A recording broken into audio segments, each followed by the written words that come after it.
Hello everyone, my name is Timmy, and today I'm going to show you a topic about looking killer whale survival and prey abundance, food limitation in the oceans, apex predators. This is the contents.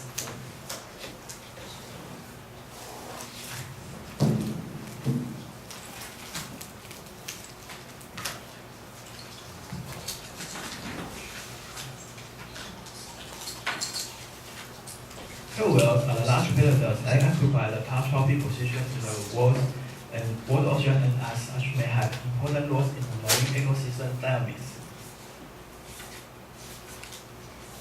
Although the possible cut-down effects of killer whales' pollution on population of prey have received much recent attention, it is known of how its abundance of predators may be limited by bottom-up processes.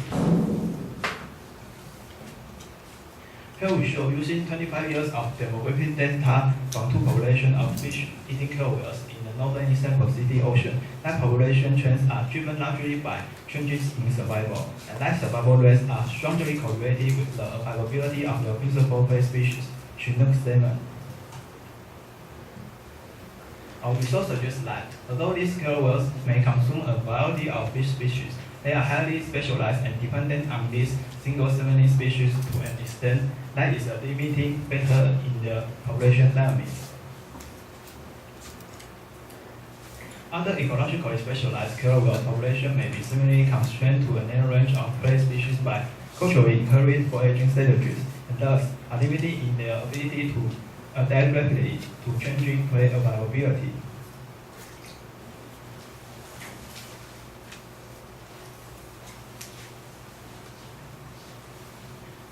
The killer whales feed on a diverse array of prey types, including many species of marine fish, invertebrates, mammals, turtles, and birds. However, different populations of killer whales can have remarkably specialized foraging behaviors and diets. These populations coexist sympathetically. The coastal waters of northern eastern Pacific Ocean are home to three genetically distinct and societally isolated forms of killer whales, known as residents, transients, and offshores. So the resident killer whales feed on fishes, particularly salmon, but they don't prey on marine mammals. While transients don't prey on marine mammals, but they don't feed on fishes. The poorly known offshore killer whales appear to be fish feeders, but according to their stable isotope and fatty acid profiles, it seems that they have a different diet from that of residents. Such ecological specialization has important implications for population regulation of these predators through bottom-up processes, particularly if they have limited ability to switch to alternative prey types. In this study, we estimate the potential resource limitation in two populations of resident killer whales in relation to fluctuating availability of their principal prey species over a 25 years period.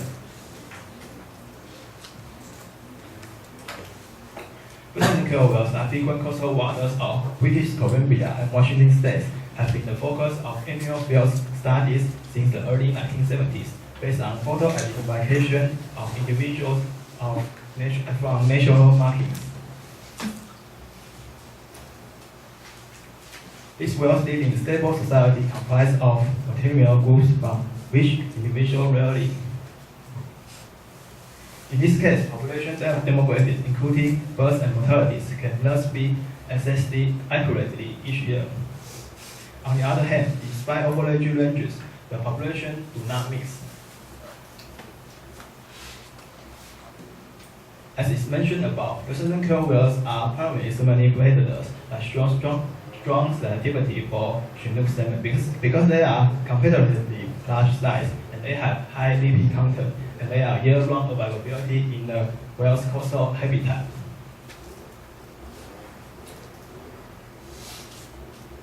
Migrating trunk salmon, the second largest of the Pacific salmonids, are important prey during autumn, although Chinook are targeted preferentially when available. A small but seasonally abundant like sockeye and pink salmon, and other demersal fishes like lingcod and Pacific halibut, they are all consumed by resident killer whales but there is no evidence that these species comprise an important component of their diet. When first censored in 1974, both resident killer whale populations were probably below carrying capacity. From 1974 to the mid-1990s, the northern and southern population grew by approximately 32% and 74%. Therefore, both populations show extensive period of increase at nearly 2.6% per year, and this is the maximum interesting growth rate for these long-lived species. However, abruptly in the mid-1990s, both populations entered a period of prolonged decline, and this decline ended in 2001, caused the southern population dropping 70% and the northern population dropping 8% in the end of 2001. In this study, we evaluated that the hypothesis that the decline and subsequent increase of both resident killer whales population was related to the abundance of their primary salmon prey, and they are Chinook salmon and Chum salmon.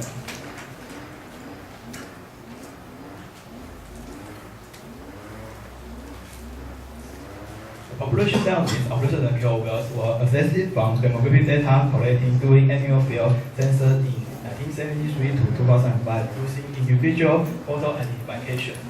Temporal trends in survival and reproductive rates were estimated by calculating an index derived from the ratio of the number of the deaths. Birds actually observed to the number extracted from a population model.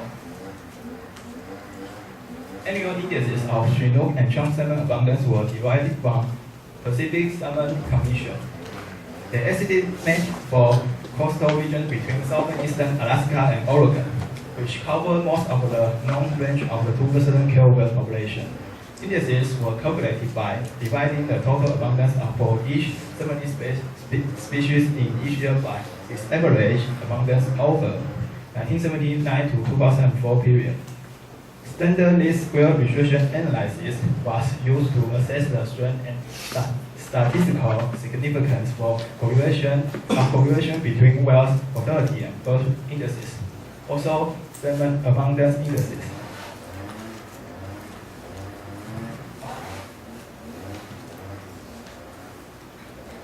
So take a look at this bar chart. The x-axis of the chart A is the mortality index of northern resident killer whales, and the x-axis of the chart B is the mortality index of southern resident killer whales, and the chart C, the x-axis of the chart C is the abundance index of Chinook salmon, and all of them, the y-axis is the air. So annual mortality indexes of northern and southern resident population were significantly correlated. Both populations experienced a period of unusually high mortalities in the late 1990s. Birth rates in two populations vary over a narrower range than the mortality rates. The southern resident experienced lower than expected birth rates during the two periods of high mortalities.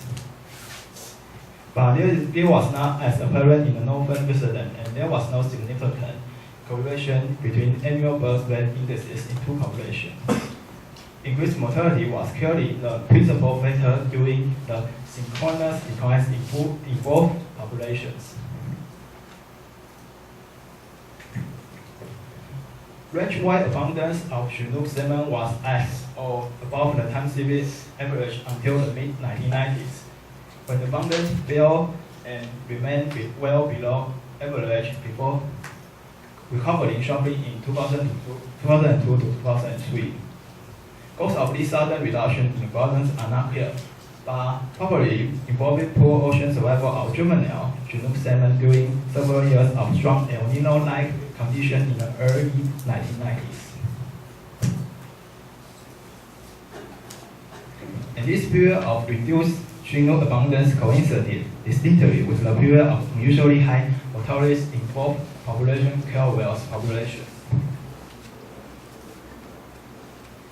And take a look at this regression chart. The x-axis is the killer whales mortality index and combines northern and southern personal killer whales. And the chart B is the killer whales wealth index, combines northern and southern personal killer whales. And both of them, the y-axis is the Chinook salmon abundance index. So mortality indexes were more strongly correlated with changes in Chinook abundance after a lag of 1 year. Birth rate indexes also lagged by 1 year, show a weaker but significant positive correlation with range-wide Chinook abundance indexes.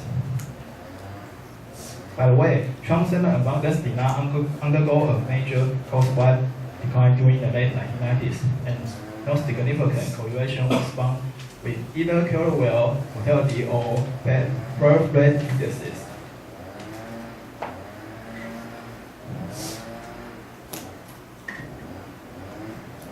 The striking correspondence between changes in Chinook salmon abundance and mortality of northern and southern resident killer whales suggests that prey limitation was an important factor in recent population declines.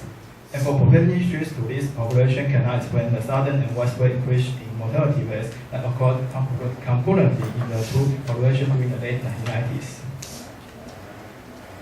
Polychlorinated biphenyls and related pollutants found in these wells result in increased susceptibility to disease and higher mortality rates. Depends on a single prey species in killer whales implies a high degree of origin specialization, which is consistent with the propensity for specialized hunting techniques and diet observed in other killer whales populations. Origin tradition of killer whales, along with other cultural traits such as group-specific vocalization, are probably important social isolating mechanisms that lead ultimately to the evolution of genetic origin. Origin specialization has enabled this versatile predator to exploit a diversity of environment and prey types. Okay, stop. Do you have conclusion slides, or is it the last one? No, stop. Stop. Okay, QA.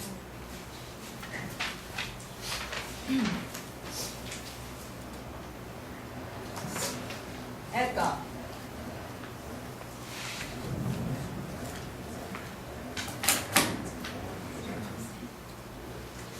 Forgot.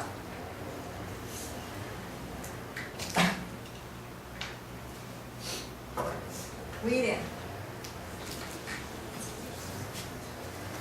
Austin. Harry. All right. So starting with Edgar.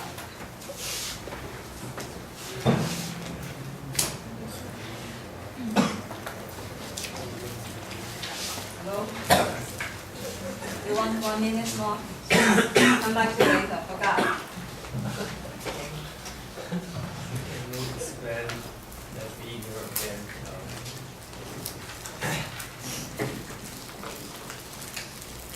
which is A and B? Repeat his question. You want me to explain the figure of A and B? All right. So you can see that you have to you can see that if the salmon abundance index is higher than expected and the mortality rate of western killer whales is more lower than expected, and when abundance of salmon index is lower than expected, then the mortality rate of both is very high. What's the difference between There are northern and southern western killer whales, and there are two populations. All right. William. what is your conclusion? Conclusion is that population may be limited by a far narrower range of prey resources, and the species is theoretically capable of consuming. Austin.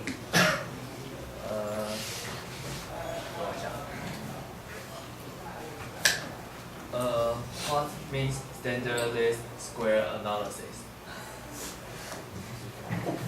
Repeat this question. You want me to explain what is meant by standard least square regression analysis? Is the analysis that calculate calculate to this figure. We have the result in this figure. So, did I get your point? So these two figures is the analysis of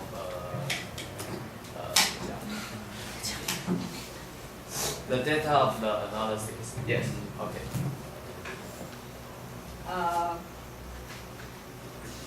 Harry,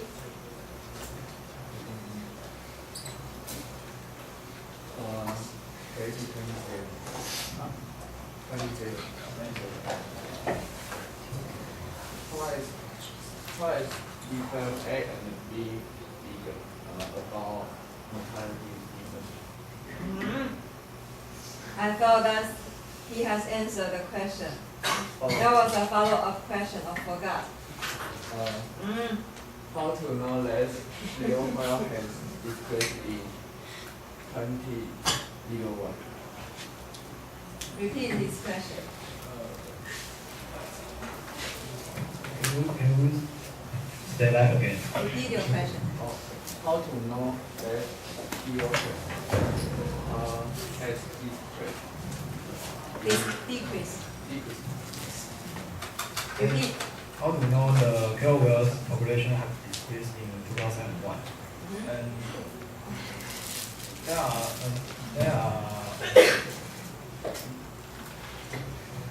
the data was from the Pacific Thermal Commission, and so they indicate the data is from them. So Are you asking salmon or killer whale? KOL. Oh, That's KOL. Pacific Salmon Commission. Oh, sorry.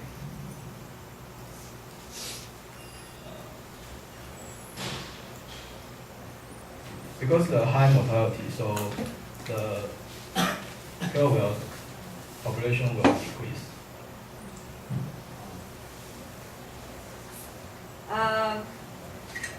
Edgar. I want to know how you use the photo identity and what character of the killer whale on the photo identification. Can you repeat your question again? More wordy. What character you use on the photo identification? What kind of character on the whale Oh, did you use? both of the resident KOL and both of the male and females, they are all photo by the photo. I think he's asking what kind of natural markings. What is natural The markings? paper didn't mention about it. Alright.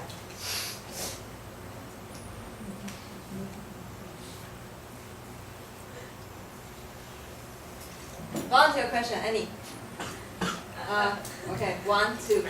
Okay. I think this paper is from beneficiary anyway because there's no distinct experiments. As for your result, there are 2 or 3 figures, maybe 31. I mean, this kind of result, we don't have to do experiment and we know the result yet. So why should you choose this paper and to present us? Because other papers are too difficult for me to explain to you. Oh. No, yeah. Can you repeat about which is the x-axis, which is the y-axis? All of them, you can see like the axis of the figure A is the mortality index of normal. Okay, which one is X? S is it. Why? S is it. Yes. Why? Okay. Okay. Okay, Annie. What's your name? Jimmy. Jimmy, okay. Jimmy, Okay, G. Okay, sorry. Okay. At page 24, you say there's a model population. Did this paper mention about it? No, they just say it's a population model. All right, my turn.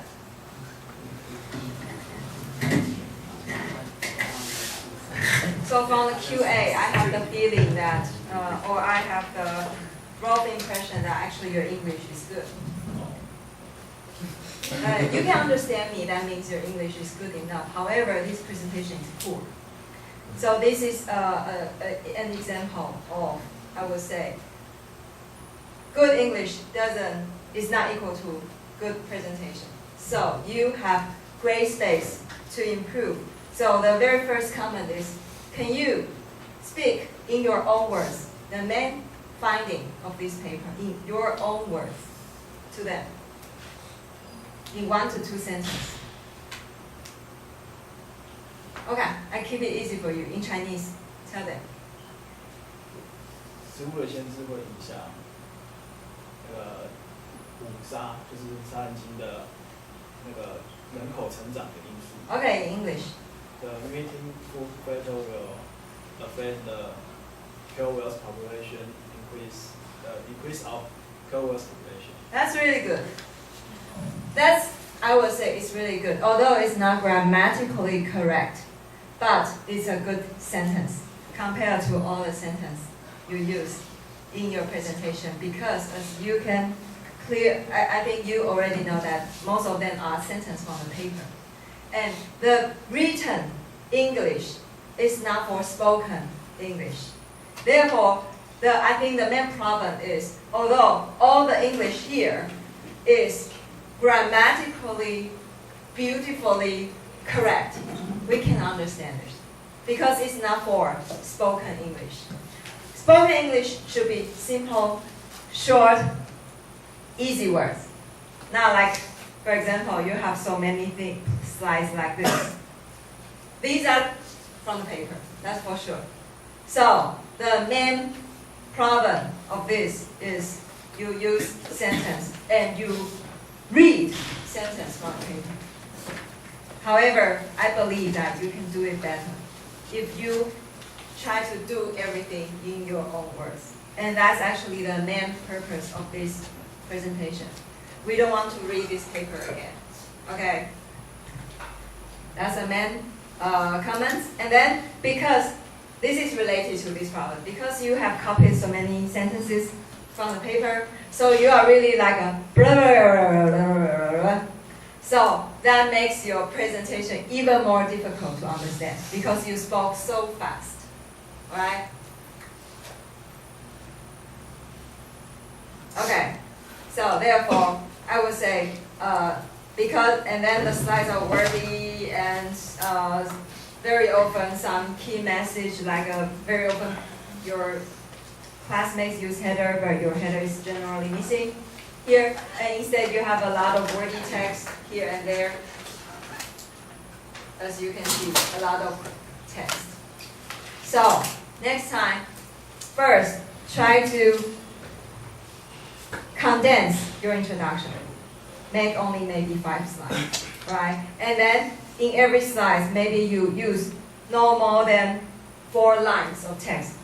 Here you have maybe 10 lines, right? Use no more than 4 lines.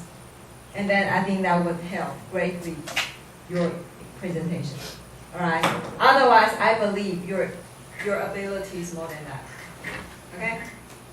And then XY axis has been corrected by Paul. Alright, and next time, keep this. I think that's something that deserves a note. Always highlight your keywords. However, you should add header. So header, you know that? So we know what's the key message of this slide. Okay, so I really want to see your improvement next time. Okay, so let's thank Timmy.